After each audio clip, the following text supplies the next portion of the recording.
ये तस्वीर देश के सबसे बड़े टीवी नेटवर्क ईटीवी न्यूज और न्यूज 18 नेटवर्क की तरफ से आयोजित कार्यक्रम एजेंडा गुजरात की है। अहमदाबाद में आयोजित इस कार्यक्रम में बीजेपी के राष्ट्रीय अध्यक्ष अमित शाह और मुख्यमंत्री विजय रूपाणी सहित प्रदेश की कई जानी मानी हस्तियां पहुंची और राज्य के मौजूदा सियासी मुद्दों पर अपने विचार रखे। इस कार्यक्रम में बीजेपी के राष्ट्रीय अध्यक्ष अमित शाह ने एक बार फिर दावा किया कि गुजरात में विधानसभा चुनाव में बीजेपी बहुमत हासिल करेगी।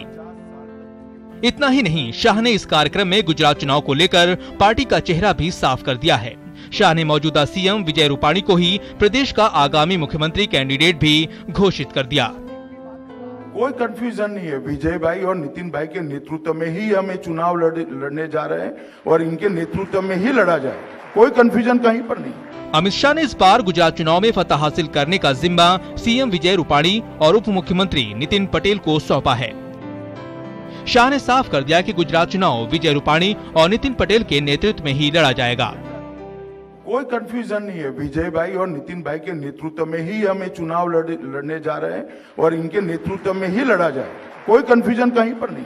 न्यूज 18 के कार्यक्रम एजेंडा गुजरात में बीजेपी के राष्ट्रीय अध्यक्ष ने फिर दावा किया कि गुजरात चुनाव में बीजेपी को ही विजय हासिल होगी। पार्टी को 150 से ज्यादा सीटें मिलेंगी और आने वाले दिनों में भी गुजरात में विकास की यात्रा जारी रहेगी। Bureau report, ETV news. और न्यूज 18 नेटवर्क के एजेंडा गुजरात प्रोग्राम में बीजेपी अध्यक्ष अमित शाह ने शिरकत की और कांग्रेस उपाध्यक्ष राहुल गांधी पर तंज कसा। उन्होंने कहा कि गुजरात में इतना विकास हुआ है कि अमेठी से बेरोजगार लोग रोजगार पाने के लिए यहां आ रहे हैं।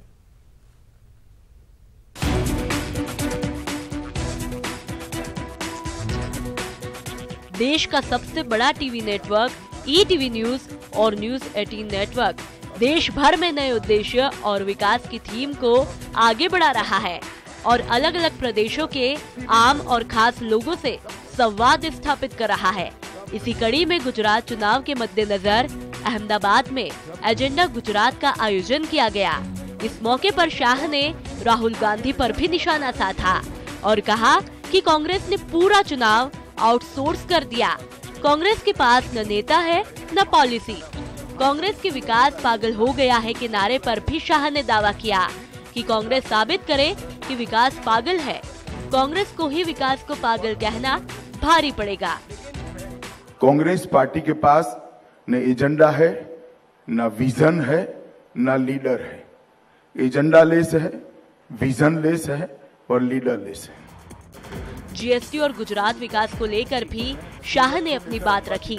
शाह ने कहा कि लॉन्ग टर्म में जीएसटी से कारोबारियों को फायदा होगा। बीजेपी ने 22 साल में गुजरात में बहुत विकास के काम किए। अटल बिहारी वाजपेयी के नेतृत्व में जब पहली बार बीजेपी की सरकार बनी थी तब हमें 4% विकास दर मिली थी। वंशवाद पर भी निशाना साधते हुए शाह ने कहा कि गुजरात वंशवाद को कभी पसंद नहीं करता।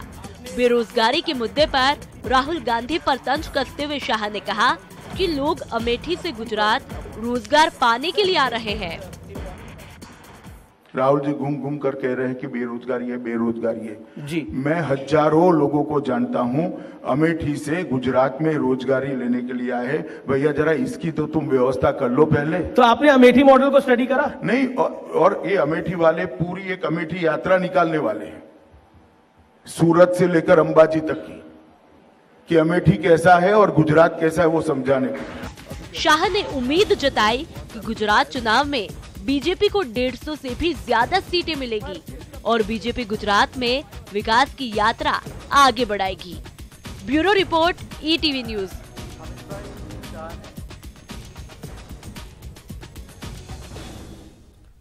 और अब देख लेते हैं टॉप न्यूज।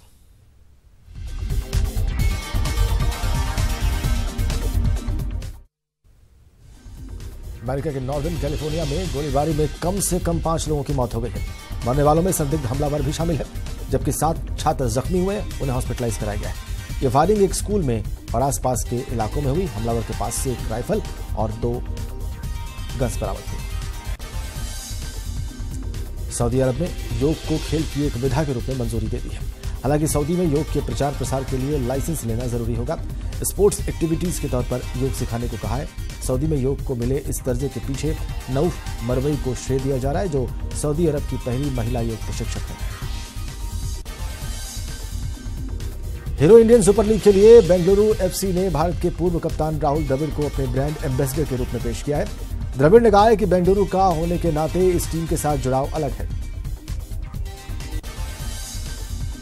टीम इंडिया के क्रिकेटर अब नेशनल ड्यूटी के दौरान इकोनॉमी क्लास की बजाय बिजनेस क्लास में हवाई यात्रा करेंगे। टीम के खिलाड़ियों ने बीसीसीआई से इस मुद्दे पर अपील की थी, जिसे क्रिकेट बोर्ड ने स्वीकार कर लिया है।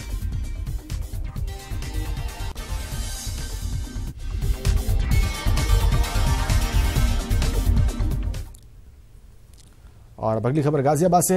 एयरफोर्स के सुरक्षा कर्मियों ने एक संदिग्ध युवक को उस वक्त वहां पर गोली मार दी जब वो हिंडन एयरबेस में घुसने की कोशिश कर रहा था। कहा जा रहा है कि युवक दीवार फांद कर अंदर घुसने की कोशिश कर रहा था और एयरफोर्स के सुरक्षा कर्मियों ने जब उसे रोकने की कोशिश की तो वो रुका नहीं। मजबूरन एयरफोर्स के सुरक्षा कर्मियों को गोली चलानी पड़ी। घायल युवक को हॉस्पिटल में भर्ती करा दिया गया है। सुरक्षा एजेंसियों से जुड़े लोग युवक से पूछताछ कर रहे हैं। कहा जा रहा है कि युवक प्रतापगढ़ का रहने वाला है।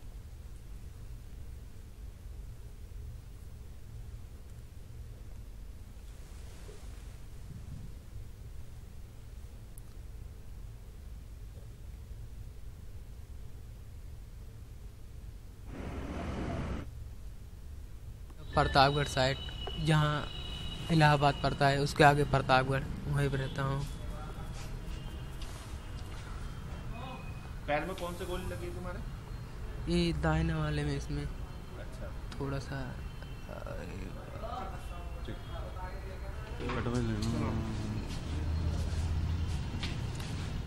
इस खबर के साथ ही इस बुलेटिन में इतना ही। यूपी खबरों को विस्तार में जानने के लिए news18up.com और उत्तराखंड की खबरों के लिए news18uk.com जरूर लॉगिन करें। नमस्कार।